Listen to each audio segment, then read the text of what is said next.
মাৰ্ঘেৰিটাত ইছলাম ধৰ্মাৱলম্বী লোকৰ পবিত্ৰ ঈদ মিলাদ উন নবী উদযাপন।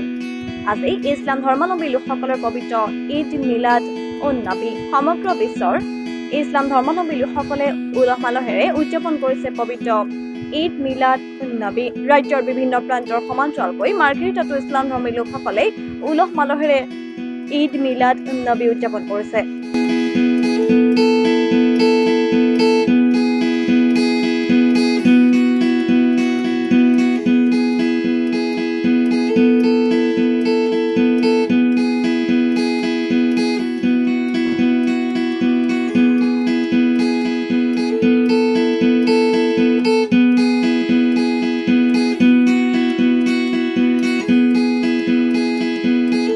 মুছলমানসকলৰ নবী হজৰত মুহাম্মদৰ জন্মদিন উপলক্ষে ঈদ মিলাদ উন নবী পালন কৰা হয়।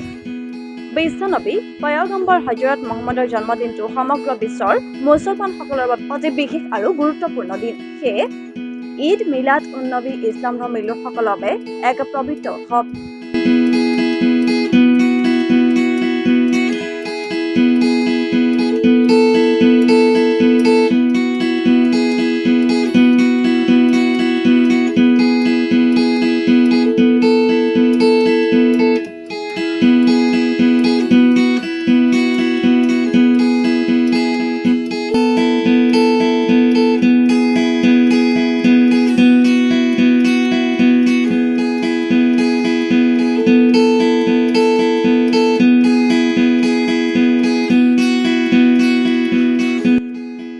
পয়গম্বৰ মানৱতাৰ বাৰ্তা প্ৰতিটো ঘৰলৈ লৈ যোৱাৰ উদ্দেশ্যেৰে ঈদ মিলাদ উন নবীৰ উপলক্ষে মাৰ্ঘেৰিটাত এক বিশাল শোভাযাত্ৰা উলিওৱা হয়। ইয়াৰ সমান্তৰালকৈ বিশ্ব শান্তিৰ বাবে নামাজ তথা দোৱা কৰাৰ লগতে দৰিদ্ৰ লোকসকলৰ মাজত খাদ্য সামগ্ৰী বিতৰণ কৰা হয়।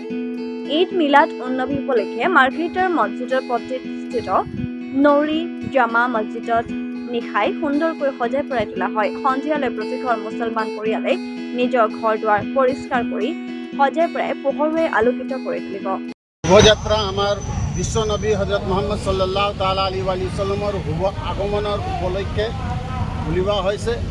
এই শোভাযাত্ৰাত বিশেষ যে অংশৰ মাৰ্ঘেৰিটা মহকুমাৰবাসী দলে বলে যোগদান কৰি ইয়াত উপস্থিত হৈ গতিকে আজি যোৱাকালি আমাৰ ঈদ মিলাদুন নবী সাল্লাল্লাহু আলাইহি ওয়াসাল্লামৰো আয়োজন কৰা হৈছিল। আজি এই শোভাযাত্ৰা আমাৰ বিশ্ব নবী হজৰত মুহাম্মদ সাল্লাল্লাহু তাআলা আলাইহি ওয়াসাল্লামৰ শুভ আগমনৰ উপলক্ষে আয়োজন কৰা হৈছে। ৰিপৰ্ট সংবাদ 365।